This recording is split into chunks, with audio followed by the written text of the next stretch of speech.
Hey, it's Simple from Navi, and you're listening TCR. Okay, so let's start.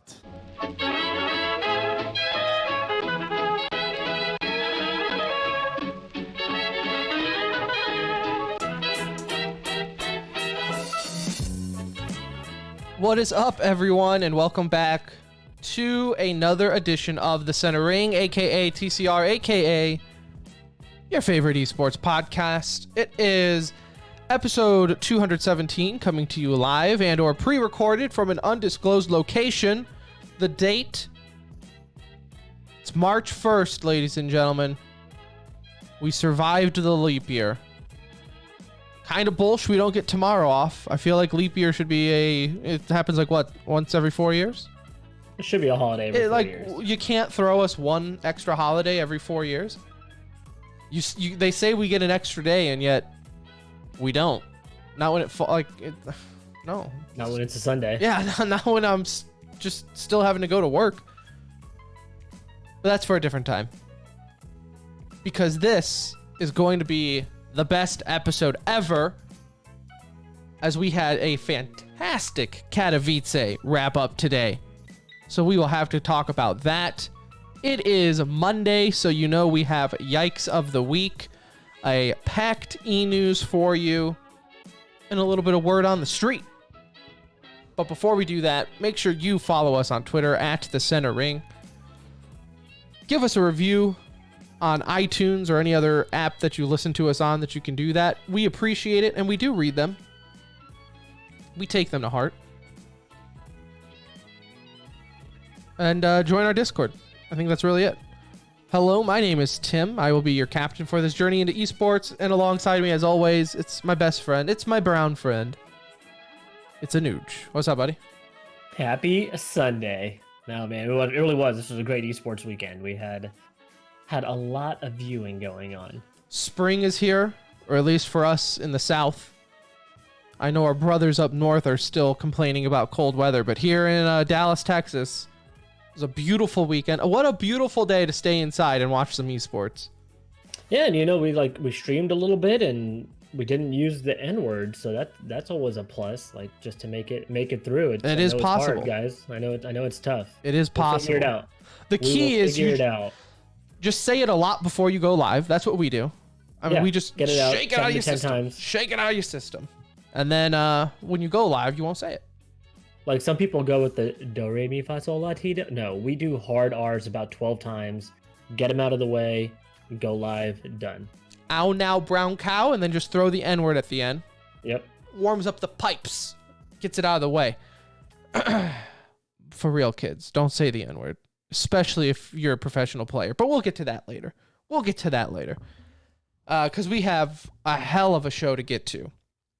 Would you actually like to start with Yikes of the Week or Word on the Street? Let's go Yikes. Yikes is always a fan favorite, so we can start off there. All right, let's go to yours first, because it is an older one that we wanted to bring up on the last episode, but we were like, no, this has got to wait. Yeah, no, we had some good ones from last episode. This one we've been saving up, and it kind of works because the grand opening for 100 Thieves retail launch happened this weekend. It was again at their compound. I guess they call it the Cash App compound is the name of the facility there in LA. And they dropped their new line, Tim, like the new line that's going to be for the first time in the stores, available. Heavily priced, obviously, but hey, if you want to rep your squad, you got to get the best gear, right?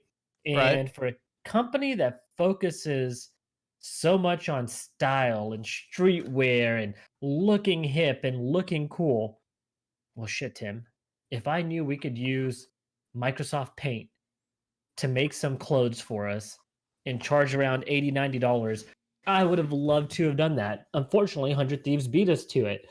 The newest 100 Thieves line has got to be, in my mind, the wackest. Sometimes, Tim, we talk about pricing, right? And we're like, oh man, don't want to pay $100 for this hoodie, but it looks good. We're not saying it looks bad. It's just the price doesn't seem to match up, right? Like, it's expensive, a little bit more expensive than we would want to pay. In this case, Tim, they were selling something that they literally put together in 10 minutes stamped on his shirt, most basic Times New Roman 12 font on their stuff, and threw it out there. I mean, it is some of the most trash looking merch I've seen. And you know what? They're going to sell out. They're going to completely sell out of it. People are still going to buy it, even though it's getting bashed online. They're going to sell every piece that they had in that store. This is the same group of guys, because you even see it on Twitter. First off, I would say 99% of the people are making fun of 100 Thieves for this look. Yeah. 99% of the people out there. But that 1% is saying that it's the freshest drop, as the kids say. They got the Skrilla for this fresh drop bet. I mean, again, good for them for being able to These are the same kids who spent $90 on a hoodie a couple months ago that was literally a white hoodie with 100 Thieves in the tiniest embroidery option that a sewing machine has right on the chest. So no, I'm not surprised that you're going to get people to buy this and just look, man, that was part of the 100 Thieves beauty, right? It's the optic gaming where, of course, you're going to have your loyal fan base. Borderline brainwashed fan base that is just going to eat this up regardless. And look, I like a lot of their clothing that they've done in the past, like in their previous drops. Again, my issue has just been the pricing there.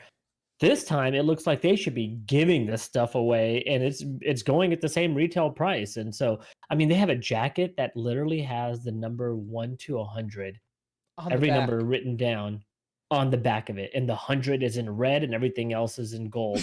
And like, I mean, it's almost too like if you look too on the front, it has like the 100 and then Thieves underneath the patch. It's almost like they went out of their way to make them not proportion. Like it's a weird space. Like you just tabbed down one too many times. The weirdest look ever. We're missing out on this merch opportunity because if this sells out, I have ideas. I know we can sell at least one shirt. Everyone has been asking, hey, when is TCR merch coming out? When is TCR merch coming out? And look, we have some locked and ready. We just need to know how to make a t-shirt. I don't know how to do that. And go from there. T-shirt, right? A quality t-shirt, right? Yeah. And I don't do you print and iron it on? I did that as a kid. Can we just that's what they did. Can we do that 100 times? Where you just get the special paper to iron it on a t-shirt and then sell TCR stuff handmade, $100 for a t-shirt because it was handmade. Our TCR DreamHack jerseys looked better than this. Man, I wish I had that at the hand so I could show people watching on the stream because those jerseys, quote unquote, were pretty legit. And yeah, no, if had I known we could get away with this type of thing, TCR merch would have been out a long time ago. I just thought the bar was so high, but if 100 Thieves is going to lower it, maybe they're doing us a favor. Maybe they're you know what? Appreciate it. We got you guys. Don't worry. We're going to lower the bar so low, anyone could come out with merch. Anyone. I'm ready to. And I think it's this week, right? Embarrassing. Because the prices still aren't out, right? The prices? Yeah. I don't think the prices have been out yet. For theirs, I think it all dropped this weekend. So I do think you could go on yesterday and go buy it. All right, let's see. 100 Thieves live research on the center ring. Of course, it's all sold out. Okay, so the t-shirt, I'm looking at the red t-shirt. Most of them are sold out, by the way. $35 for just the t-shirt. Literally everything else is sold out right now. 90 to 100. So except for the red t-shirt, which is weird because I think that one actually looks kind of fresh. Is sold out already. I just bought us 2 of them. Oh my God. The Numbers bomber jacket is $130. Oh, you know what? So the reason that red t-shirt is not sold out, Tim, it's an in-store exclusive only. Oh, well, there you go. So the bomber jacket was $130. The hoodie was $85, which is weird because it's almost like they've tricked your brain into thinking, oh, $85 for a hoodie. That's not that bad. It's like cheaper than the 90 I spent on the cream one. Yeah, that's not bad at all. And this has at least, it counts to 100. So in case, it's actually kind of genius, right? Because I think a lot of the 100 Thieves fan base is probably 13, 14. So they're still learning to count. So imagine now you're in class, you're on a math test, and you're like, oh man, What's after 36? Yeah, 65, 66, 67, 68. What comes after 68? And you're like 69. Nice. And it's on the t-shirt. Done. So the guy in front of you got your back. So actually, you know what? This isn't a Yikes of the Week because now 100 Thieves is teaching people how to count. It's a helpful hand. It's your education of the week. Thanks to 100 Thieves. It looks like inmates put it together. I'm not gonna lie. I'm not gonna be able to support this one. I just imagine all the actual graphic designers out there who spent years learning the craft and Going to school and training under this color. No, you could have just done Times New Roman, highlight it white, and be done with it. Done. Game You over. suckers, you bunch of idiots. Now you can go work in esports. Their fleece shorts were $60. Jeez. Yeah. I thought this was definitely worthy. It just was a very unappealing line for a company, again, that's focused so heavily on merch. Like, I don't know what to say. We'll come back to this. I'm sure they'll be on here again. We'll see the next drop and see if it's any better. We should compare the drops now. Yeah, let's just see if they have to start off low to make each one look that much better. Maybe that's the plan here. Just wait till the next one. All right, so my Yikes of the week comes from the Overwatch League. And for once, though, this isn't exactly what the league did. This is not Blizzard. This is not Activision like it typically is. This is to the Houston Outlaws. Now, every once in a while, now I love esports. Everyone knows this. I host the #1 esports podcast. Of course, I love esports. But every once in a while, something rolls around a Nuge where it just reminds me how short-sighted this industry can be. How, I don't want to say dumb, because dumb is harsh. But I don't know. Short-sighted, I think, is the proper way to do it. Because this week, at the homestand in Houston for the Houston Outlaws, they announced and did retire Jake's jersey. So Jake, of course, being formerly on the Houston Outlaws, he was Jake Rat for the longest time. Fan favorite, league favorite. Now you'll see him on the desk as an analyst. Beautiful lad. You've seen him on late night talk shows. Like when the league first came around, he was their first little twink that they paraded around because he's very personable. He's very charismatic, right? I get that. He speaks well. He's good. And you put him in front of public. He does a great job, Doesn't say the N-word. Like rule number 1, Blizzard was like, do you say the N-word? Nope. All right. You're good. Come on. Off stream. Yeah, just off stream. I don't say it on stream. And they're like, okay, that's fine. Well, so when they announced that they were retiring his jersey, instantly my first reaction was I laughed out loud. And I was like, what? Like, am I missing something here? Did he die? Like, what happened? They won the championship last year, right, Tim? You got to make the playoffs to win the championship. Okay. So they must have won it season 1 then. Again, you need to make the playoffs to win the championship. It must have had a really good record and got outed on the last day of the regular season. He actually was on the bench quite a bit. Oh, okay. I'm trying to find it here then. I don't get it. I don't get it. So he's on a team that's consistently losing. I just want to make sure I'm understanding this right. I don't follow a ton of Overwatch. He's on a team that's consistently losing. He didn't play in a lot of those. I guess he didn't play in those, so you can't contribute the losses to him there. But they're retiring his number after 2 years, and then I'm not saying he gave up on the team, but he obviously retired very early. It's not like right. He could have. Look, there are other one of his team. There's his teammates that are still playing. He could still be playing. Then, he's incredibly young. I mean, it's not like, dude, this guy's born and he's 23 years old. Yeah, no, that's what I'm saying. He could still be playing. He quit because he wasn't getting play time or enough money, and then this is more stability and the grind. Obviously, the grind could be too much for him, right?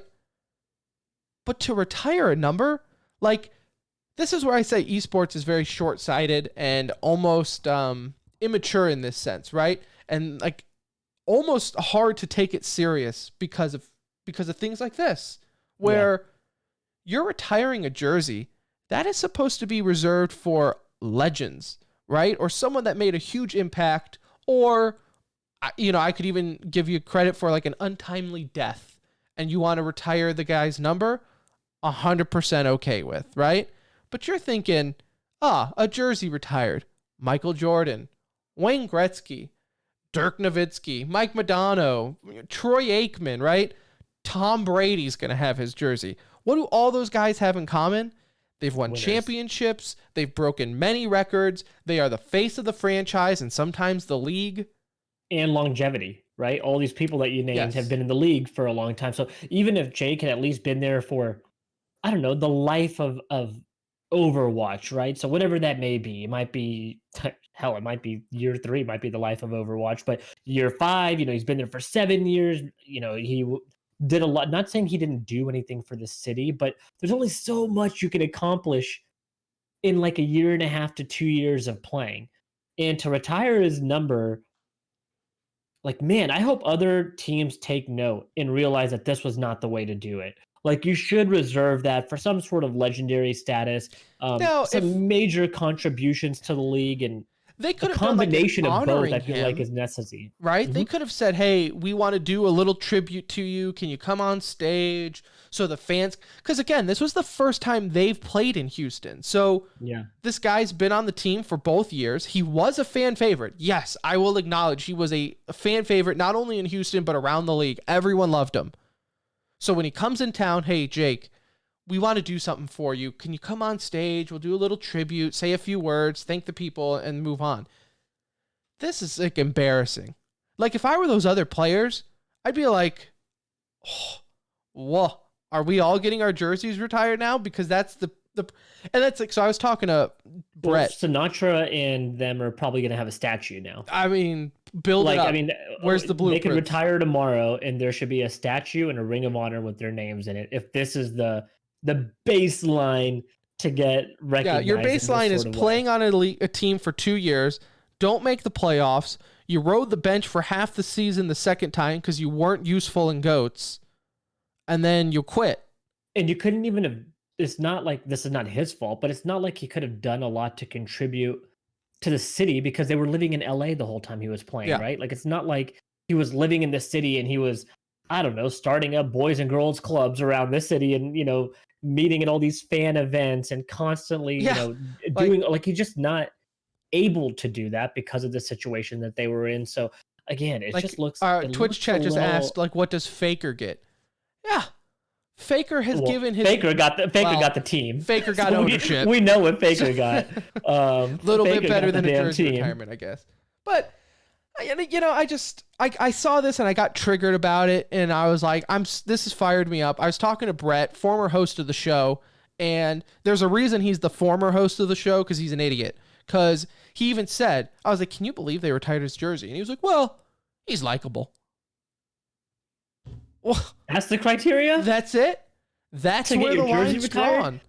Again, I actually liked your idea. They should have brought him out on stage and had him involved in the event in the launch weekend for Houston. Like, that would have been cool. And we wouldn't have knocked the guy, because this is not a knock on him. He did not say, hey, you better retire my jersey or I'm never going to support your team again. Like, this was on them. It's a huge honor as a player, right? Like, that's cool to have your jersey. Yeah. But for this situation, was the biggest yikes to me, because it's not only like it makes Houston look dumb, makes the league look dumb, but again, it kind of makes esports in general being like, is this the mindset people have? Like, am I taking crazy pills over here where I think just because, and you got Houston Outlaw fan with like, he deserves it. No, shut up. You don't know what, like, you are being the biggest fanboy right now if you think Jake deserves to have a jersey retired. It's like really hard to justify it. I mean, it would be really, really difficult to justify it. The only thing you got is that we like him. That's all there is. Great. I liked him season 1, like, because I didn't get to really see him in season 2. He didn't play a ton. So how much could you, again, it's setting a bad precedence for sure on what should be applicable to be like, hey, getting your number retired. They should have honored him in some way if they wanted to do that. Next Yeah. he's probably going to get And thrown this is into kind the of the whole Esports Hall issue of Fame. too. Like, Is coming up next most likely for him, but like this is the issue too when you look at like the Esports Hall of Fame and all these things that pop up is that the industry is almost too young for stuff like this right now. I do like the Esports Hall of Fame though, because they don't just induct anybody into it. Like you look at the names that have made it into that, and although that still seems a little odd, like esports has been around for 20 plus years, right? It's just like blown up in the last 5 to 10 years, and but there have been so many contributions. You have Fatality in there, legendary, player for Unreal Tournament. You have Heaton, somebody like him in there. You have Faker, I believe, is also in the Esports Hall of Fame. If not, he will be in there. Is Sundance in it? Sundance should be in it. But there's enough people that are in there that I'm like, every time I hear an announcement for the Esports Hall of Fame, you get it. It's like, oh yeah, like this guy contributed a lot to the esports scene. He was a consistent all-star in the game that he was playing, or looked at as one of the best players. Like if Scump announced his retirement, yeah, absolutely retire. I mean, they don't have numbers in the COD League, but put him in the Ring of Honor or whatever. But this is ridiculous. And I know some people are like, well, you don't know how long it's going to be around. That's not a reason. So just because you don't know if your league's going to be around for 10 plus years, that isn't a reason to try to fit everything into your first 3 seasons. Yeah. Like just because the track record's not there doesn't mean it's like, well, after 2 seasons, he had the most kills. So he's obviously the Wayne Gretzky of Overwatch. Like that's not even the case here, but still just ridiculous. Zen makes a statement in Twitch chat that there is shorter lifespans for esports players compared to traditional sports, and that's true to a certain extent. But even in like your short time frame, you have to, in my mind, accomplish a lot, even if that's over a 5-year period, right? Yeah. I'm not saying you need to play a game for 10-15 years. I don't think a lot of these games will probably be there in like 10 to 15 years. Very few that stand the test of time that way. But while you're there, you need to contribute at a high level. Hell, if he had been there for 2 years and they won the championship one year and maybe lost in the finals the next year, and he was a key part to that, the league's success and the team's success, great. I'm not going to knock you for it. This seems like a joke. Yeah. This seemed like an excuse to try to, what did I tell Brett? I was like, they're trying to make up history, right? Like you're trying to force history where there is none. It's like, look, there's no reason to force it. Like, oh, Jake, he was an inspirational player, blah, blah, blah. No, we got the stats, guys. We know what happened. He wasn't We've been there. watching. I mean, if you've been watching, too, right? Yeah. Like, I mean, I would and find again, it there are a hard lot for of even people fans. on Twitter laughing at it, saying, like, this is a joke. I feel like most fans that do agree with this, or fans of Houston that agree with it, are going to say, oh, well, he's a good dude. Like, that's why he got it. They can't say, I think, with a straight face, oh, he deserved it because of his play in the game. Like, it would just be really hard to sell that to anyone, I think. Yeah. Agreed. So, congratulations, Houston. You've now have 1 jersey retirement. Congratulations, I guess, for you, the historical run that you have as a franchise.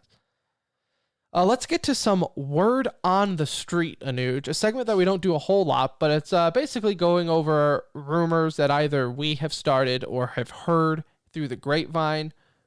But now this one, we actually did start, because last episode you mentioned this, and I just kind of took it as a throwaway comment and was like, okay, whatever. And then, my God, if it wasn't like you sent me a picture and was like, so what do you think? It was the same night. I think it was like later that night. It was the next day at work, but like early. And you were like, check this out. My mind was blown. So you mentioned last week the fact that your theory is Brax, aka Swag from Counter-Strike, former iBuyPower, has been lifetime banned, part of the scandal, but he can sort of play Counter-Strike, but not really because of Valve and whatnot. Your theory is that through your internet detectiveness, you've realized he's been hanging around Complexity, and it looks like Jason Lake is sliding into his DMs. I think he's going to play Project A for Complexity. And I was like, well, maybe.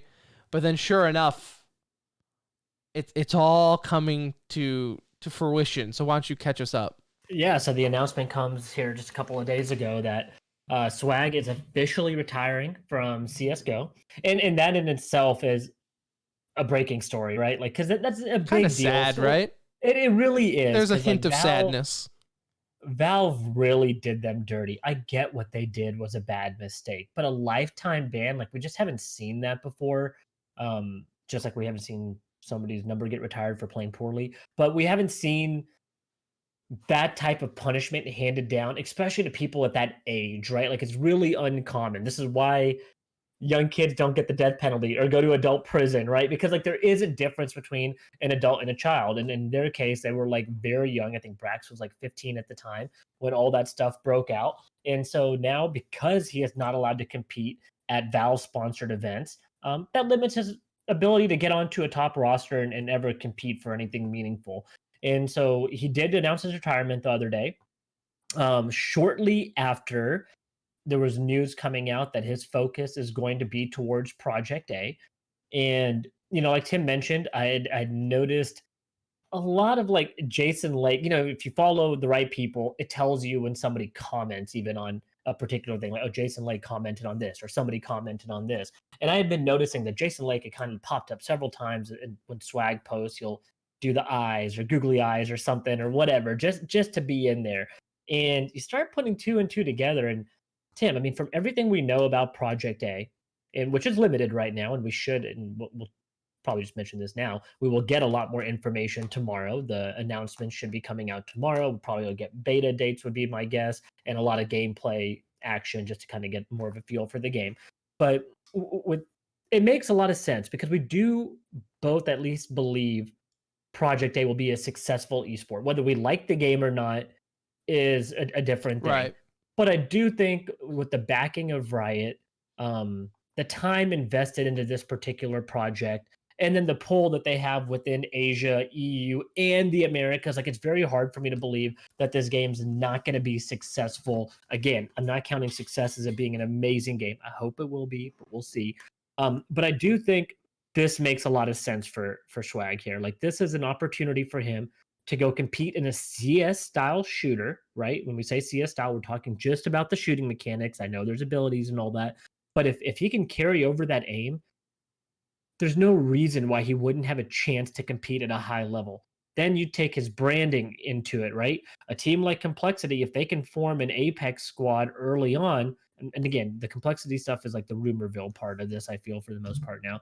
But if a team like Complexity can sign a player like him, attract some talent from CS in the tier 2, tier 3 scene and bring them over early, you have a chance to kind of build something right off of the bat. And we've seen that with several of their games. Apex, PUBG when it launched, Fortnite, like people were making teams well before we had any sort of acknowledgement of the esports side. And we make fun of it half the time. It ends up being a yikes usually, like, damn, they already have a team. We don't even have the game. Well, I mean, out like, look yet. at Overwatch. They had beta tournaments. Overwatch was still in closed beta, and you were having Cloud9 signing guys. And again, I don't have, I mean, I think it's a little odd, but I don't have a huge problem with it because it's building up hype for the game. Like, I get it. And so for Swag, I think this makes a ton of sense because he can at least carry over. It's hard for him to go play Overwatch, right? Like, the game's so different. There's no correlation between CSGO and Overwatch. The timing on this looks really good. And these are just things that we're kind of pointing out here. We did believe that this was going to happen for him.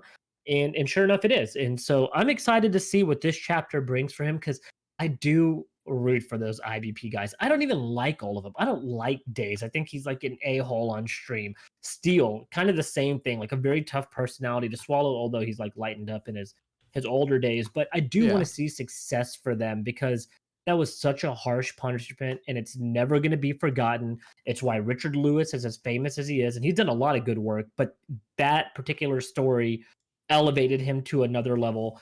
So I want to see these guys be successful. I'm glad he's making the transition, and it's going to be something fun to follow. At the very least, it'll be fun to follow and see what turns out of it. Well, maybe we can get him on the show, considering he might be right down the street in Frisco. As Complexity is trying to prune that one before it ripens. And you've pretty much answered, but Zen asked in Twitch chat, like, is it a risky?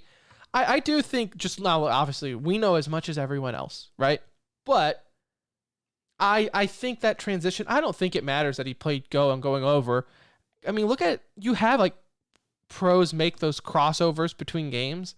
And I'll point out, and I know he's not a pro anymore, but look at Shroud. That dude, whatever FPS he touches, the dude is a god in. Like, it's just that natural FPS instinct, that gaming instinct, right? The raw aim aspect of it doesn't go. Ninja's another example, Tim. Yeah. You know, from Halo to H1 to Fortnite, like he's very good at those games. Yeah. So that ability does carry over. The first shot accuracy, that's there. And considering the comparisons we've seen between CS:GO and Project A, this lines up very nicely. Like I think this will be a match made in heaven for him, especially if the shooting mechanics really are as similar as everybody seems to be touting that they will be. So in this case, I think it's worth the risk for a team to make a group around him early on, rather than maybe waiting for him to get picked up by somebody else. Yeah, and I wouldn't be surprised too if he's not the only notable player in Counter-Strike that makes the switch or tries to. Yeah. You know, you're going to have a lot of those tier 2, tier 3 guys that you remember seeing once before at a DreamHack, or they might have, you know, been on a top-rated team, but then it's like they all of a sudden disappeared. You know, I would think of a player, I don't think they would make the move over, but like a guy like FNS, right? Where it's just like that you've already went around the world. You have been on every Counter-Strike team. Maybe try to make that switch over. You know, there's Brax will not be the only notable player going. No, over. I mean, you're right. Like think of players like Fugly, Peter, like Hayes, like these guys that have been in the scene, Cutler, JDM. Like think of if we just named all of CLG's roster now that I think about it. But think of players like that. Not a bad example though. Even been, you know, I'd say somewhat successful in the tier 1 scene that have had a hard time staying on a top 20, top 25 team. Those are people that are perfect to move over immediately and have early success. And I'm telling you, the money behind this, Tim, I think we're going to see some numbers that really blow us out of the water, because I just don't see Riot entering the arena and being like, okay, all of our tournaments are going to be 150K. And let's just kind of see where this goes. No, they're going to hit you with a bang. There's going to be leagues set up. There's going to be $1 million tournaments going for this. Look, we talk about big dick plays. Riot is going to come in with a BDP, right out the gate. They're going to have that self financed tournament. BDP. I like that. You heard it here first. So they're definitely going to have a BDP for you. Other words on the street. Diabolical. We kind of talked a little bit about it maybe an episode or two ago, where it's now in closed beta. This was starting off as a Kickstarter like 3 years ago. It finally is in closed beta. The hype train was all over the place. If you watched it on Twitter and anywhere else, people were asking for keys. Give me a key. Give me a key. Give me a key. Hype train started from the 35 and over crowd, I'm pretty sure, though. Yeah, probably. Like, kind of fits, right? Because it's an arena shooter, so obviously the older gamer is a little bit more appealing. But somehow Anuj signed up with 3 different emails and got a key for all of them. I didn't get it for mine at all. So you were nice enough to give me a key. So we did test it out. Now, word on the street is this is going to be a big esport. Everyone's talking about it. Everyone's getting excited. So we were like, okay, well, let's try it out. I love Quake. I loved Unreal Tournament. I love that old school arena shooter. So let's test this thing out. So we did. We played a little bit about it. Now, little caveat here, it is closed beta. They are constantly already patching it. Like if you're following on Twitter, Diabolical is constantly, like a Nuge, I don't know if you saw this, but they've already tweaked the rockets a little bit to have like a bigger blast radius. I have been seeing like all the updates coming through from their Twitter feed, you know, and I am glad that we did get to jump in for a little bit of time. Like I'll be honest, it's not like Tim and I played for 7 hours this weekend. We put in a couple of hours and got a chance, but they are being very active in their approach and listening to the feedback and making tweaks and changes. But Tim, are we going to talk about when You know what? I want to let you lead this. I want to let you lead this, and I'm going to chime in with you. Yeah, so I think we can give our first impressions on this because, again, this is one of those games where it gets hyped. Everyone's saying invest, invest, invest. You know, stocks are low with Diabolical. Get into it now, and it's going to be the next big esports. I don't know about that. You know, we played it Friday night, and for a little bit, my thing is like I wanted to like it, but once we were done playing it, we got on later, Anuj, and we just hopped on Counter-Strike and Call of Duty. We weren't like, oh my God, let's get in it because it's only on for the weekend and we got to play. It was okay. It wasn't bad, but it was okay. For this, here's the thing. There's a lot of directions here. A, it falls into the trap of it makes me want to go play Quake, right? Like even Original though Quake. Yes, original. Not when I say Quake, yes, original, not Quake Champions because I don't like Quake Champions. But it makes me want to go play original Quake. I don't know what direction they want the game to go into because obviously there's a hint of like inappropriateness, child humor involved in there, you know, like you can create your own little egg person and get a little inappropriate with that. So it's not like they're going 100% in on the G rating. Even though the style behind it is very G looking, right? Like, I'm not a fan of the egg avatar. I think I would have appreciated it more if it was just more of a cartoony looking person and you could customize the armor and maybe like their face or something. I don't know. We talked about it. We kind of wish they even had maybe even a Fortnite style avatar where even if they were all like, and then you could have sold skins on it and stuff like. The egg or the big M&M or whatever the hell you want to call it, to me, kills the look of the game. Like, I think it looks really stupid, honestly. Like, I don't even have a better word for that. Like, it looks really dumb with this egg avatar. But it's just the avatar. Like, the graphical style I like. Oh, yeah. I'm just talking about the avatar, right? I would have preferred it to be like a human avatar, and I know that's like such a small thing to complain about, but it's not visually appealing to me. And so I find that to be a little tough to look at. Although I do want an arena shooter to like come back in and be a part of it. I think that'd be a lot of fun because you see those crazy rocket plays, the movement. Like there's so many fun things about the arena shooter style. And this has that. Like I did feel that. But for me, there was a couple of issues. Avatar, so we won't talk about that anymore. But the avatar to me is terrible looking. I do think there's too much health in the game. I felt like you had to blast somebody. Like if you're going to use a rifle and it's going to hit somebody for 6 damage consistently and they have 300 health, like good luck putting them down. Now, granted, there's other weapons that do significantly more damage, but that was one of the irks for me was the amount of HP. And then I didn't know if this was something that was only because we were in the beta, but you didn't have to go like find weapons around the map. So I think on one-on-one, so we played like the team. I think if we did 2v2 or one-on-one, then it's like Quake where you have to go and find the armor. I think normally there you're starting with just 100 health. I think the game mode we were in, you started with all the weapons and you started with 100% armor. And I'm assuming if this game does become an esport, like the 1v1 and the 2v2, that would be where it's at. Where it's at. And so if that's the case, that does make it a little bit better. So maybe we'll give it another shot and do 2v2, but yeah. You know, like it wasn't bad. If it's free to play, then I think it will be, you'll find some success there.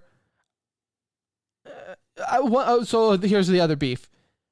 So like with Quake, and I'm going to always compare it to Quake, right? Because it's obviously a copycat from that, or at least inspired by, we'll say. With Quake, you had that skill gap where you could get headshots and it did, you know, obviously more damage. You could get that one-shot headshot with a sniper and it was like, whoa, like that was badass. And you had the skill gap there. From what I can tell, there's no headshot or critical damage spot on them.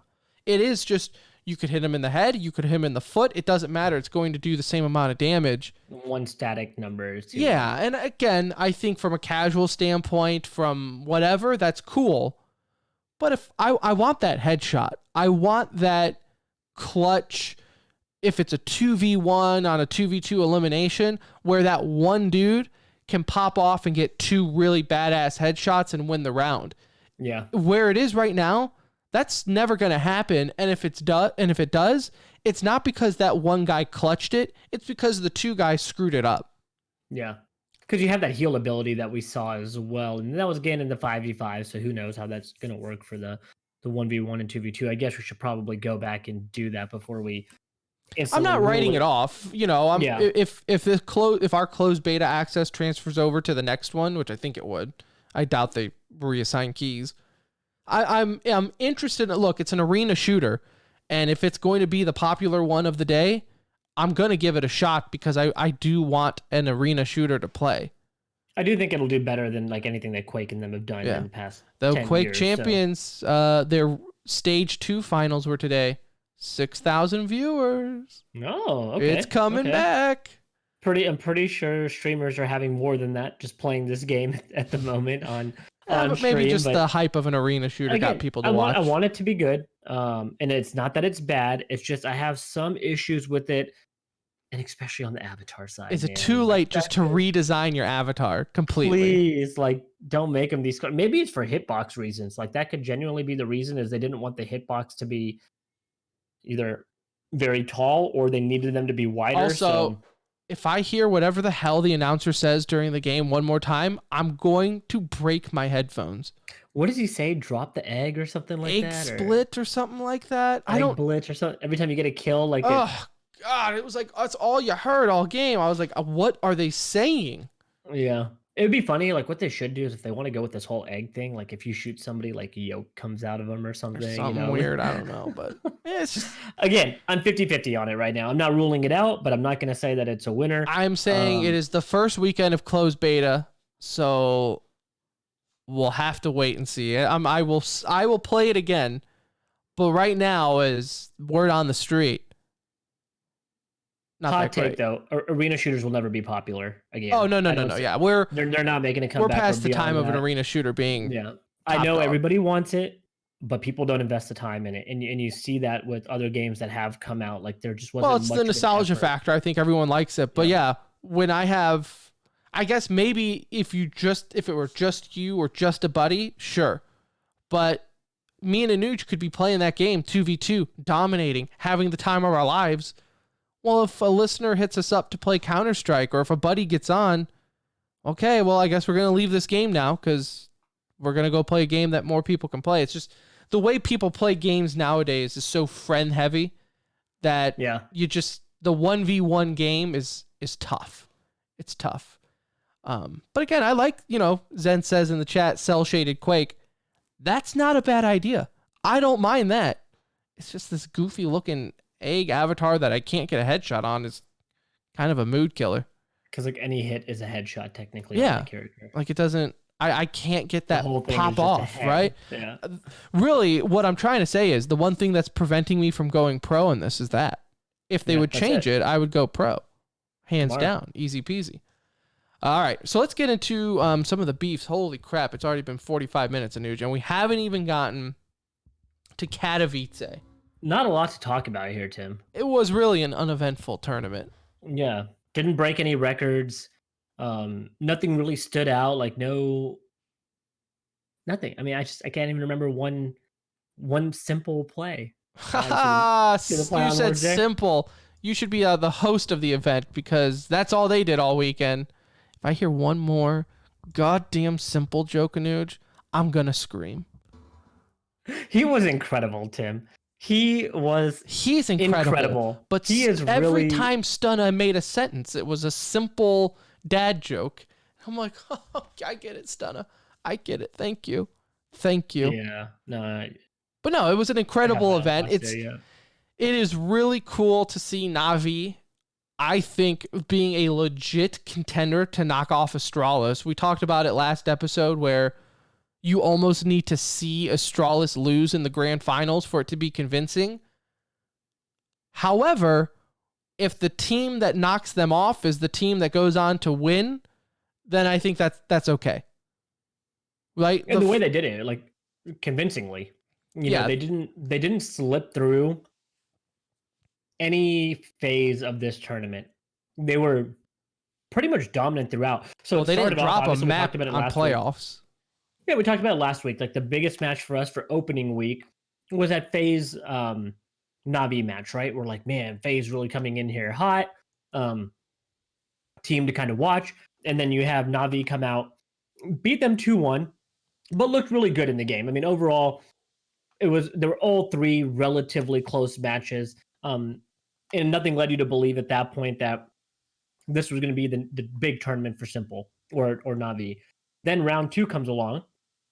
Well, guess what, Tim? Fnatic beats Navi. And now Navi is dropping into the losers bracket. Even more so at that point, you know, you're thinking, well, Perfecto is really new to the roster. He got added end of January. They've only had a couple of weeks to boot camp.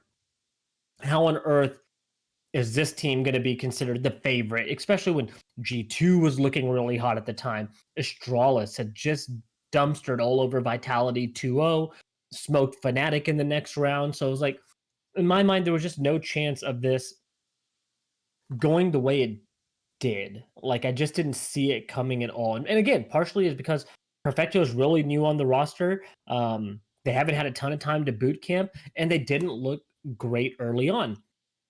Tim, come the playoffs. I mean, I don't even know how to explain what happened. They were the most dominant looking team in any tournament I have seen from the playoffs onward. I've never seen a performance like that. I'll tell you what. Liquid. I'll tell you where you've seen it before because I watched them. And during the G2, I forget what map and round it was, but there was a moment. It was on Mirage. And it was like a 4v2. I'm picturing in my head right now. And I think G2 was trying to take A site. Well, of course they were, because that's all they were trying to do on that game was to take A site. We'll get to G2 in a moment, though. And all it was like Simple and some other dude who was like a one shot away from dying on A site, 4v2. Well, you would think this is a GG. G2 is going to get the round, and they're just going to bum rush the site and take it over. But they hesitated. Do you know why? Because of Simple. And I think it might have been Boomage on site. Yeah. And that where it clicked. I've seen this before. And they are old SK. When it didn't matter who was alive, they stood a chance, and you were afraid of everyone on that roster. Yeah. It could have been Cold, it could have been Fallen, it could have been anyone. Taco, anyone on that roster could have won you the round. And that's the type of weekend Na'Vi had, where anyone on that roster was hitting their shots. You were afraid to push them because they were all feeling it. It was a complete, Simple popped off. Simple was the MVP. I mean, if you're looking at the grand finals, you could have given Boomage the MVP easily. Yeah. I mean, Boomage played amazing in the finals. Flamey had the last map, I believe, where he started off. Maybe it was 12-0, I think, or 13-0 to start the match. But for me, it was just watching that Astralis Navi match. I have never seen Astralis look so dysfunctional, and I think that's a tribute to Navi making them look that way. I don't think that it's like, oh, Astralis is not going to win another map. Astralis was cruising through this tournament, guys. Like, Astralis hadn't dropped. I don't believe they dropped a map until that. Yeah, they didn't. They beat Cloud9 2-0, Vitality 2-0, Fnatic then 2-0. And then you hop into the playoffs, are automatically in the semis because of that run. And then they lose 16-5, 16-5. And those are gracious score lines, okay? Because we had a 14-1 first half and a 13-2 first half in back-to-back games. And on Nuke, on a 16-5 game, think about this, Tim. On a 16-5 game, Astralis won both pistol rounds and lost that map 16-5. That's how dominant. And normally, if you win pistol round, that's a free on Nuke 5 rounds. Like, normally, that's just going to guarantee you at least, you're going to get. You should at least be getting following it up with 2 or 3 rounds right after, right? At least 2 rounds you think in your head most of the time. If you get the pistol, our economy is going to be in our favor, so we have the advantage going into the next handful of rounds. And I want to see here. And I will say too, because quick shout out to Twitch chat with Gabriel saying he's from Brazil. And so hi to all of our listeners in Brazil. Gabe, I don't know if you just missed it, but I did just pump the tires of old SK. So I mean, Yeah. again, No, yeah. it was nuts. We haven't seen Astralis look like that. I think since somebody pulled it up, and I saw some stats on this, but I think it's like early 2018 was the last time they lost a best out of 3 in this fashion. They've lost some BO1s pretty bad, but they're one-offs here and there. And a BO3 to get handled that way, you knew you were dealing with a special team. And what's exciting, Tim, is we saw G2 making a very similar run on the other side of the bracket. Like they were no slouch. We had vintage Kenny S. You had Nexa and Hunter. These guys are proving to be such valuable pickups and such underrated pickups that you got to give a lot of props to whoever made that decision, whether it was Carlos, the leader of G2, or somebody down below. But those two pickups have really proven to be incredibly valuable for him. And so I thought we were heading into this finals. Well, You started matching it up, right? Yeah. You started looking at you're like, oh my God, we got Simple and Kenny going head to head. So this was the issue too, because I said it last episode, right? What is G2 going to need to win? And that was for Kenny S. Like what? Because I still believe this, even though they made it to the grand finals. G2 rides and dies with how Kenny S plays. If you're going to get vintage, old school, give him the op and he will shut a team down, Kenny S., I will put money on G2 any day of the week. Yeah. The issue, though, is you don't always get old school Kenny S. And you had old school Kenny S all the way up until the point where it mattered in the grand finals, where you could almost put a bot in there and it would have been almost more helpful. Yeah, he was the worst performing player on that team by far in the finals. He was minus 28. He had a 45 roughly ADR. I don't know the exact number, but he was really, really low on the ADR. His HLTV ranking ADR. And so he was 26 and 54. His HLTV ranking was a 0.55. I could have. I don't know if I've seen one that low before. That is bad. For a player of his stature. Yeah, it was pretty embarrassing. I mean, Kenny S definitely did not come to play, and nobody on that team really did for the most part. Hunter looked okay. Amanek looked okay. Like they all. But again, and not, I don't want to kick Kenny S when you're down, but when you're opper though, right? Like that is your pace setter, right? Like the whole team kind of gets hyped up when you get that opening kill, and if you're the opper, if you're Kenny S and you're struggling to do that. I mean, at one point on Mirage, I mean, he didn't have a kill for, I don't know when he got his first kill, but it was like 7 rounds in. Yeah, I mean, it was no way in there. I'm gonna give him a little bit of a pass because in this, for 2 cents here, or 2 seconds here, with Kenny S, he's not a top 10 player anymore, right? No. Nobody's saying he is. Not even a top 20 player really at this stage, the way he's performed throughout the last year and a half. Even though he was having what would be considered the run of a lifetime, whatever, again, plug in the word, he was having a very good run. He went up against another opper on the other side who is considered the number 1 player in the world, who can shut down anybody at any given time, and that's including Zywoo. And so it's unfortunate that, when things are going good and you have high expectations for Kenny S, like you got to remember Simple's on the other side. That's who he's trying to get these opening kills against. That's who he's trying to open up sites against. It's not an easy task. And so I think Simple is just on another level right now, personally. I think he is, again, I know he wasn't rated the number 1 player last year, but you ask anybody who they're afraid of. I mean, number 2, though. Yeah, like you got number 2. You name one player who can carry a team to a win, who's had to carry teams to wins on his own. And it's been that guy. Now you're starting to see what Perfecto brought to him. I think Perfecto had like 6 or 7 2v1 wins in the last 4 or 5 maps of the tournament. He had so many important and valuable clutches for him. Now, I will say, good little piece here. Because you bring up Perfecto, which awesome story. It's like this is his first grand finals at an event, and it's like, I think the announcers were saying it's like his first grand finals on stage, And I kind of chuckled to myself because it's like, well, what a way to get your feet wet by like, okay, you're on the big stage, the lights are on you, but don't worry because there's no crowd. Just Pasha. Pasha Biceps was sitting in like literally the only person. Pasha and the production crew. I think they told everyone to get out there for the finals. So, because obviously we haven't even mentioned it, but just a day or two before the actual finals at the venue, Katowice's health department or whoever said like, hey, we can't, you cannot have people there because obviously with the coronavirus and health reasons, a giant public gathering isn't the best place to be right now. So we're shutting it down. And again, I'm kind of on the opposite. There's not like a case of coronavirus. No, I know, Poland, but what? So can you yell at? Can you yell at the health officials for being extra no, safe? like, I get it. Everyone's trying to be safe, and you should be. And it's like it's people's lives. It sucks, so I understand that, but it's like they knew this was happening.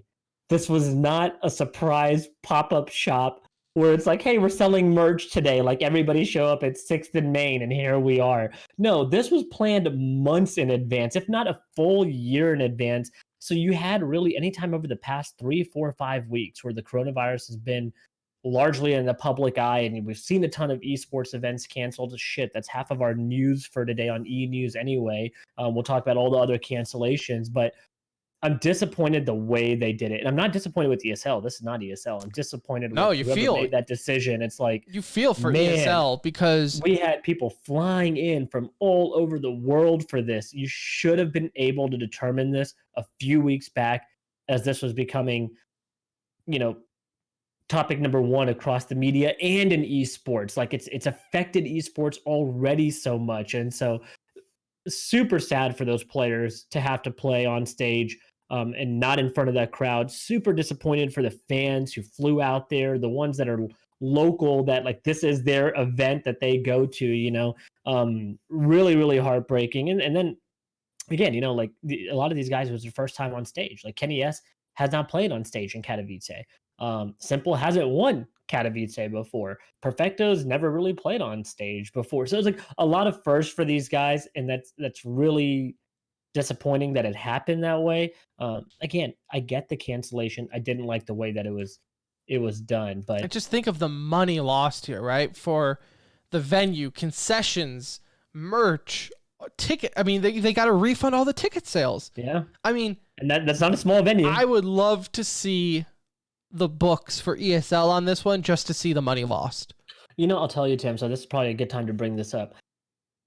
I would actually like to think that this was the most streamed event outside of a non-major for Counter-Strike in the past year.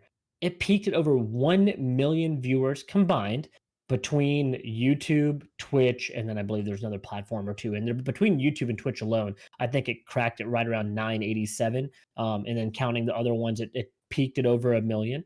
We have the highest base of players currently actively playing Counter-Strike as casual gamers and fans. And so when you talk about hitting 1 million viewers, that just doesn't happen for a often. non-major.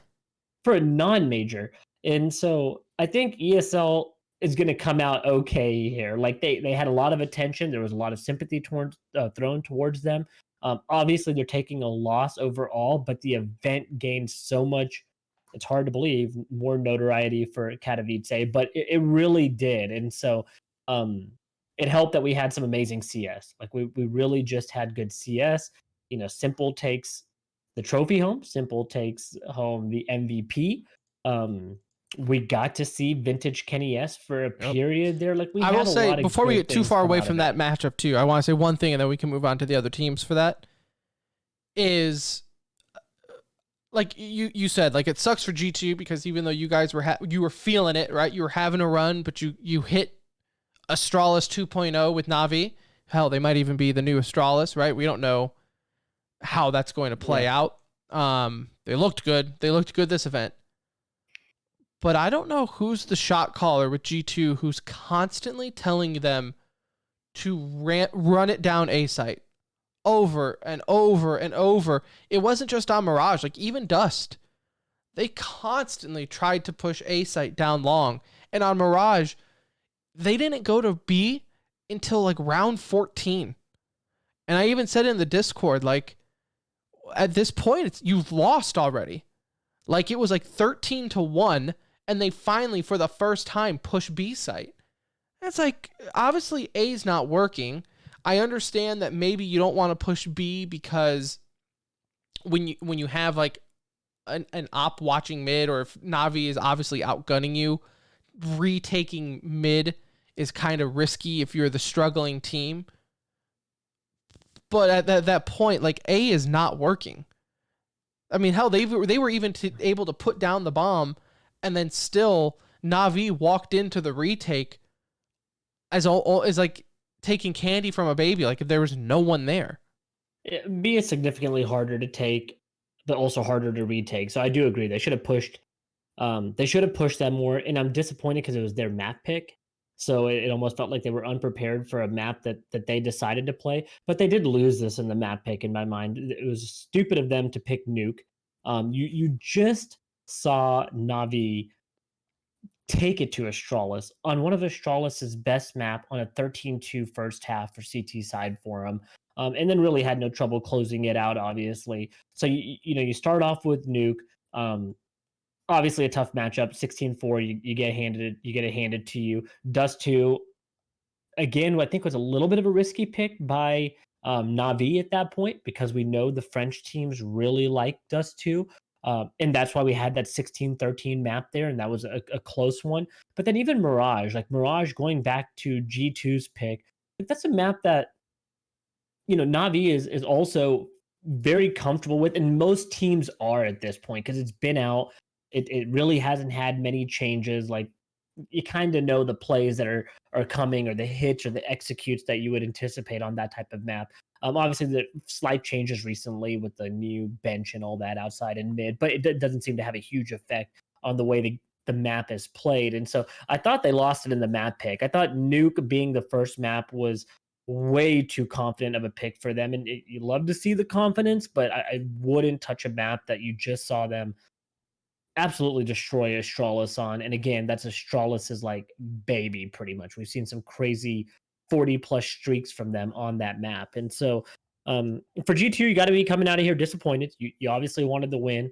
I think getting 3-0 is not going to help your confidence going into the next event, because this is the last taste you have in your mouth. But overall, they should be proud. They had a great run. They beat Liquid 2-0. They beat Mouse Sports, who was one of the hottest teams coming into the event. They beat them 2-1.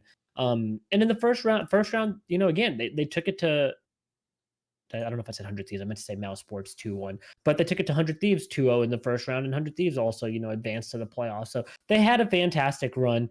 But unfortunately, you went into a juggernaut, and it just wasn't going to happen against Simple today. So we didn't get to talk about, on the last episode, the lower bracket finals for Group B, which was 100 Thieves and Mouse Sports, which I think we both said Mouse was easily going to make it out of there. Yeah. I think I'm back on their hard stuck, not top 5. I'm back on that train with Mouse. So I'm hesitant to jump there right now, although I do think, like, I look at their run that they had at the end of 2019 entering into this year, similar to what we saw out of Liquid for that period of a month or two. Not at the same level. Liquid's run was significantly better, one of the best runs we've seen, but in the sense they were just on, right? Like, everything was just working out perfectly for them. But they're still going to have some of their growing pains that some of these other teams have. Again, they're still a relatively young team. I think they'll compete throughout the year, though. I mean, I'm not overly concerned about, Mouse lost 100 Thieves 2-1, so they're not going to be able to do anything, and it's going to be a bad year for them. The way that it's shaping up right now, you have Astralis, we'll throw Navi in there, and then you kind of have this pool of Liquid, Vitality, FaZe, Fnatic. I'm going to put Mouse in there. Like, all of these teams can easily be 3, 4, or 5 right now. And if you'll see that rotation kind of happen. So I think they'll hang around top 5, and I think they have the ability to beat a lot of the teams in the top 5. I think right now we're seeing Navi ascend, and they're on the ascension, but I'm going to also reserve a little bit here. I want to see what Navi follows up with. We've seen Navi win some tournaments before. We've seen Simple look godlike before, but we have not seen that team win consistently. And so let's see what happens after, this hitting into some of the leagues that are going to be kicking off here soon. And we'll see how Navi kind of follows up this performance. But for this weekend alone, man, Tim, like we got a show from them, and you're probably not going to see too many tournaments this year where we see such a dominating performance by one team. I mean, they were just out of this world. Yeah, and like I said, I really hope it turns out to be in their favor, just because I'm ready to have some competition for Astralis. Yeah. Because we talked about it last week, where it's like you have number one at Astralis, and then everyone else is competing for number two. But with how Navi is shaping up, yeah, they could easily be in contention. So you spoke of the leagues. Those are quickly approaching because you have Flashpoint's LAN qualifier for their season 1. That's going to be pretty much starting up during the week this week. So some of the big teams there that you might be recognizing, Big is actually in those qualifiers. That's kind of the most notable team.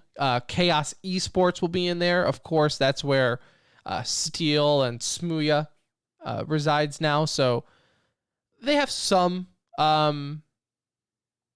notable things. The one team in that qualifier, though, Nuge, that I'm going to be hyper aware of, it gets kind of interesting. It would be a fun story. They actually have an Orgless team. We don't see a lot of those very often anymore, but on this team, have you seen this? Is this like with Wardell and all that? Yeah. Have you been following their run? They've been doing really good. So it's with FNS, Wardell, Sub Rosa, Yay, and Infinite. I mean, those are some recognizable names. Yeah, I mean, Yay, people remember from Complexity's crazy runs that they had at the major. FNS, Tim talked about him earlier in the episode, so we had a double FNS spotting this week, which congratulations to him for being on the show twice. Sub Rosa, another player that we saw the Cloud9 kind of bounce around there, and teams have kind of tried to give him that opportunity, but he hasn't lasted long. And then for Cloud9's purposes, they bought a whole new roster, so that obviously was his undoing there. And then Wardell's the one guy on this roster that we're like, okay, why is he not on a team yet? Like, why has he not been picked up by a good NA squad yet? And maybe this is his opportunity to to make that happen. Yeah, so when that roster kind of folded with Ghost Gaming, I remember seeing his name everywhere. We mentioned it 10 times. He was like number one on so many people's rosters. I remember reading somewhere, though, that he's not the greatest teammate. Like, he kind of gets triggered and angry a lot. Look, that could very well be the case. I mean, who knows? Like, if that is the case, that's unfortunate, because we've seen this happen with other young, talented players. Simple, kind of being one of them. Not to say that Wardell's on that level, but Wardell's a very good player. So it's odd to not see him get picked up anywhere. But like I said, if this team advances and makes it through this qualifier run, I get you. A lot of these teams will be either looking to buy that roster completely or cherry pick a couple of the players that they want from it. Yeah, so I'll definitely keep an eye on that one. That one kind of excites me. And then not anytime soon, so we don't have to dive into it, but you did mention it. The ESL Pro League Season 11 is kicking off here in like about 2 weeks. So just everyone keep a heads up. Now that we are in March, we're kind of hitting that season play now where we're going to have ESL Pro League. Blast Pro is going to pick up their next event here soon. And then obviously with Flashpoint, it's just going to be a crazy time for Counter-Strike that I think everyone should enjoy. Anything else with Katowice or anything before we move on to some e-news? No, I mean, I'm surprised at how much I really enjoyed. I shouldn't say surprise is the wrong word, but like this was really a fun event to watch. I felt like we had some outstanding Counter-Strike, and now the season is like full on, right? With you have Blast Pro, which I thought was a great start to the season. We followed it up with this, and now league play. Like I'm fully invested at the moment. Agreed. All right, so let's get into some e-news because we got enough of it to get through here. Looking into CSGO more, HLTV, congratulations. How are ya? Acquired by Better Collective for $34.5 million euros. That is mind-blowing to me. And again, deserving, because the HLTV guys, man, like, they put in a lot of work. They're at all the events. They're the one place that's a one-stop shop for us to go get our information. And so they have put in the time over an extended period of time. Like, this is not like they just worked really hard this year and hit it big. Like, they've been doing this for a long time. And so congrats to the guys at HLTV. That is incredible. And I'm looking forward to seeing what more we get now, right? Like, you just got 39 million US dollars roughly. I want to see, I'm excited to see where the future of HLTV goes and what new features and things they add to it. But man, that is a big number. Yeah, it comes out to be roughly $38 million. So nuts. And Yeah. Congratulations. Maybe they should, how like if you go to a casino and you win, you tip the dealer a little bit of money. Maybe they should tip Valve a little bit just for saying thanks for making completely being open source and we can pull all the information, because can't do that anywhere else. Really. We said before we started the show, like, God, we should do this for another game. And we were like, oh wait, you can't. Hell, Overwatch League, Blizzard didn't even have a stats section on their website for the first 2 seasons. And that's their own game. They couldn't even figure out how to pull stats from their own game, let alone an open API. I went to the stats page like a week ago and it still wasn't like showing everything on there that it was supposed to. So yeah, I mean, HLTV, these guys have really, man, they secured the bag. That's exactly and deservingly so. So they do great work. Overwatch, Katie Bedford will be hosting the Washington Justice homestand. So that's awesome for Katie after getting snubbed from the CDL. It's good to see. Still bitter about the way that they treated her in that situation, or didn't renew her and waited so long to do so. So I am glad that other games or tournament organizers are recognizing her contributions to esports and giving her an opportunity to get back on the stage. So congrats to her for that as well. In Battle Royale news, we had the N-word, Anuj. As FaZe Dubs is suspended indefinitely, right? Indefinitely? Yeah. Okay. For using the N-word on stream. And it wasn't even his stream. I guess he was just playing with a buddy who was also streaming at the time. Said the hard R. He was not rapping. What word? Oh, I'm sorry. Don't do it. Don't do it. We barely have any people watching. Let's not do this. I'll mute my mic. Ready? Yeah. So he said it on stream.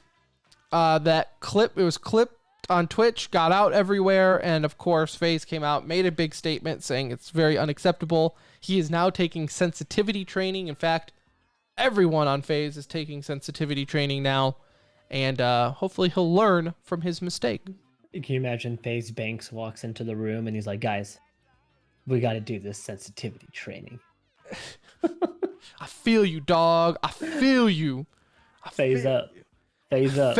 No, yeah, this is embarrassing. FaZe up, bro. Don't say the N-word. Talked about this briefly before the show as well. Obviously, Tim was on the other side of this. He completely agreed with I don't see anything wrong with it. Yeah. But, yeah, I mean, like, get your shit together. I mean, come on. Like, it's 2020. It's unacceptable. I don't care if you're 14. I don't care if you're 12. If you say this shit, I hope you get kicked out of the game. I hope this indefinite suspension lasts truly indefinitely. And again, I'm not saying that this guy is a straight up racist, but go listen to it. He dropped it so casually that he's basically a Call of Duty casual player with the way that he said it. Like, it was just so natural in his conversation, and it was even like a slow way, like the way he said it. It was just like not the first time, not an accidental say. He didn't know they were streaming. So, man, it's sad because I like the guy. I liked watching him in the Fortnite Cup. Like, I thought that was awesome to see him out there. He did a great job representing the org, and he was a fan favorite for a lot of NA. So this is embarrassing, and it's I kind of just wish they had kicked him out of the team and moved on, honestly. Yeah, there's a lot of levels to this. The fact that FaZe Clan is going to try to send anyone to sensitivity training to me is really funny, just because look at who's your leader, homies. Like, FaZe Banks is not like I'm probably being ignorant here, but not like your poster boy for going to sensitivity training guy. You know, like he's got his own fair share of issues. He's got to go to his own separate training, right? Yeah. So it's hard for me to, and like the whole Tfue thing and how they like forced him to do. Quote Tfue said the word, I'm pretty sure, I think, at one point on his stream and got suspended for it all down. I don't think he said hard R. No. But casually dropped it in the stream. Again, guys, like, we've got to be better than this. And And I will play devil's advocate to where we were all young and we all said dumb stuff before. Now, thankfully, I was before time of streaming and everything, so half of my dumb stuff is in yesteryears. But I also think, and we've said this a dozen times before, and I've even told team owners, I've told team managements this in person before. Like when they're like, hey, what's one thing that we should do for our players? Get them media training. Get them how to be a professional training, right? Every other league does this in the world. When you're a rookie going to the NFL, you sit down and it's like a full day seminar. And even then, every year you go through a training. Hey, just an update. Still can't say the N-word. That's still looked down upon. Maybe next year will be our year. But for now, you can't say it. So that's what I don't get, is why these teams don't try to handle their assets and get out in front of it ahead of time. Maybe don't give the 15-year-old millionaire the benefit of the doubt that he knows the difference between right or wrong. And, you know, and I know people... He does. Like, he does know, in this case, the difference between right and wrong. And this is why, right? So, if you're going to say it, and then your friend is going to freak out, say, oh, I'm streaming, which is what, if you go listen to the audio, well, there you're admitting guilt. You should just own it at that point and be like, I didn't mean anything by it. Sorry. Yeah, and his friend wasn't like, hey, you shouldn't say that word. He's like, hey, you shouldn't say that word while I'm streaming, you know? Yeah. So again, I feel like it's like a very normal part of his vocabulary. And I don't think he should be kicked off the team. I don't think it should ruin his career, but he should get publicly ridiculed for it because it's dumb. He's dumb. He's dumb for saying it, and especially dumb when you're a professional. You are not some anonymous person on Call of Duty that I can just report and mute and move on with my life, right? Like, you are supposed to be a role model for people. Act like it. So, agree. There's that. Project A news, Tim. I know we kind of talked about this before. Official name Valorant. IGN leaked a ton of pictures on accident, in air quotes there for you that are not watching live. Released a ton of pictures kind of showing different bomb sites, different maps, some of the guns you can kind of see in their hand and skins and things of that sort. But we will be getting a ton of info tomorrow. So you can expect this to have a slot on next week's show, most likely, at least sharing that info with you for those that are not keeping up with every bit of information on it. But we'll see a lot of info today. And again, those pictures are getting me a little hyped up right now. I feel like Slasher talking about Diabolical right now. At least one of us is getting hyped. I'm pumped. It's like the more I see, the more I'm like, I'll try it out. Why not? It's free. Everyone's worried about the ability stuff, and like if you're buying it like you would utility and you lose it after the round if you don't use it type thing. That's different. I like it. I feel like that's going to play very different. It.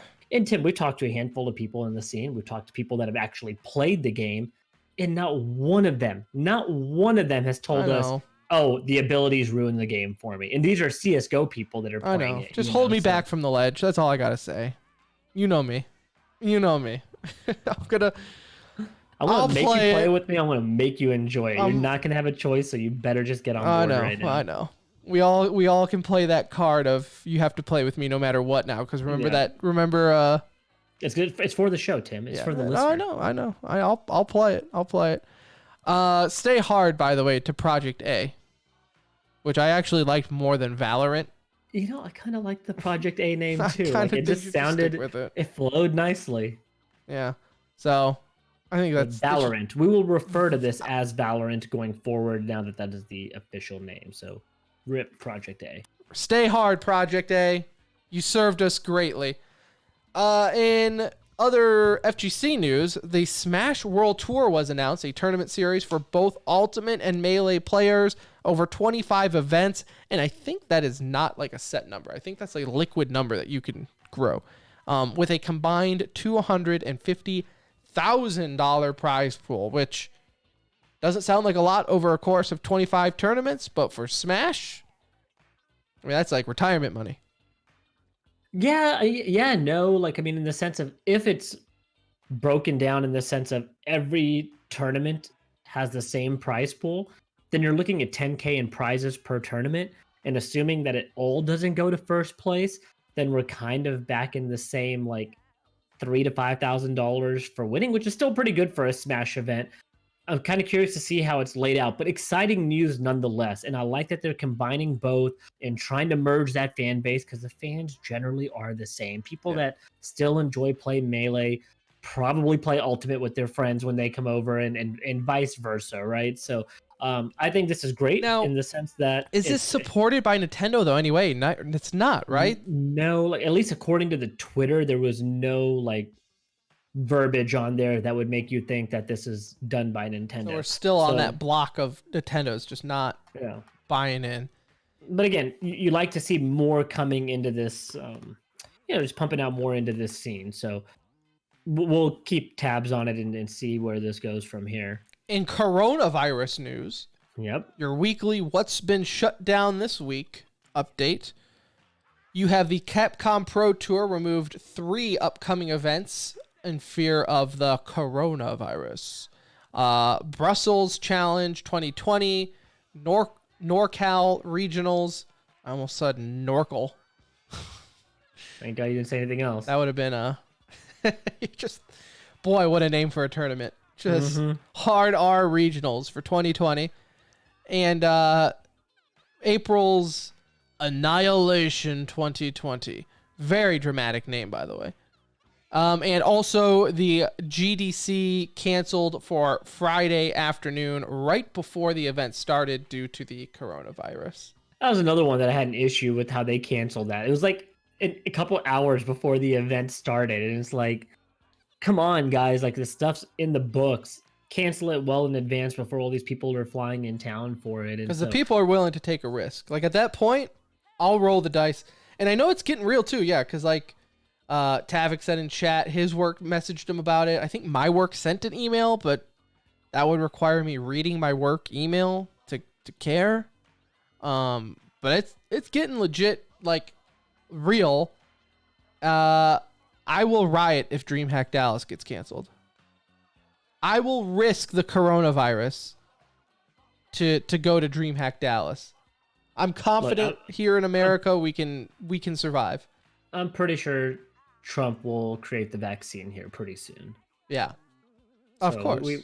We will be hosting a DreamHack or attending one that same weekend, regardless. Yeah, there's a guarantee. If DreamHack Dallas gets canceled, we'll host it at Anuja's house. Correct. The last big bang before the baby's here. We'll host DreamHack at your house. That's fine. Also, I guess this is breaking news, according to Drew Jarvis in our Twitch chat, that they are doing the hero bans for Overwatch League Week 5 right now as the Houston homestand's wrapping up. So obviously we'll talk about that on Wednesday's show for you when we get that out on Thursday.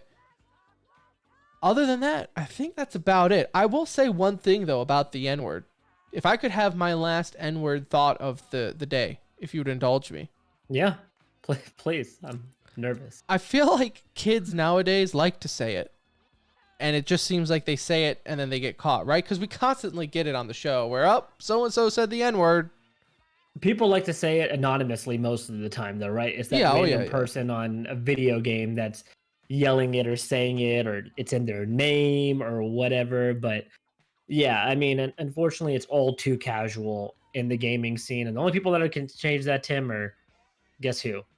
The gamers. We have to not accept it as it happens. And so, well, we immediately report. Yeah, there's There's a few We did things it the other day. The you will second get somebody an said it, Insta you and I report were from like, me. Go report. If you say the hard R, or if you call people retarded or something along that line, I'm reporting you. Yeah. I'm Yeah. call me a boomer all you want. I'm over that, right? Now that being said, I will be toxic right there with you. I'm not above that either. But you call somebody a shitter or make fun of their gameplay or tell them that they suck. Keep it in game, right? Yeah. Don't make if somebody jumps on voice chat and they have a stutter or a lisp, you don't bring that up. That's disrespectful. You leave it in the game. You can make fun of them bottom fragging all you want. And hell, if you're a real toxic player, even if they're top fragging, that doesn't stop you either, right? I've done that plenty of times, right? I'm bottom fragging, I'll tell you to 1v1 me. I don't care. But that being said, too, this is a message to the youth of America, okay? I'm turning 30 this year. Anuj is already past that prime. I don't understand about 90% of what you're saying anyways. So if you want to just make up a new word, but it means the same thing to you, you could probably get away with it. There are plenty of times in Discord where our listeners are talking, and I don't know half the slang that they use. I don't know what bet means, but they say it all the time. I think it just means okay. But half the time, if you see me just stop talking in mid-conversation, it's because you said a rule that I just don't know. You said a word I don't know. On Urban Dictionary, quickly typing in the word to see. Let me make an educated response here. So, yeah, again, I'm just telling you, for all you Dubs, again, I don't want his life to be ruined, but if he got kicked off the team, I'm not going to feel bad. For all you whippersnappers out there, just keep it groovy. That's it. That's all I gotta say. That's my thought on that. Don't say the N-word, and everything will be okay. But I'll tell you what's not okay for some people, and that's the end of this episode. Episode 217 of The Center Ring. It's done. It's in the books. Thank you so much for listening. We will be back Thursday. We also stream the show, though, so if you're interested in that, check us out. Juked.gg will have us up there. It's working finally. I saw our faces. It is. Great. It is. We are Thank on there. you to Chris and everyone else at Juke.gg for making that happen. But also on YouTube, Twitch, all that fun stuff. So you can catch the stream live Wednesday night for Thursday's show. Follow us on Twitter at The Center Ring. And join our Discord. The link is on the profile there as well. You can join us in playing Counter-Strike. I would love to get private rooms of Counter-Strike going. I feel like we're getting close to where we have enough regulars in there. 7 people that are like constantly playing it. So.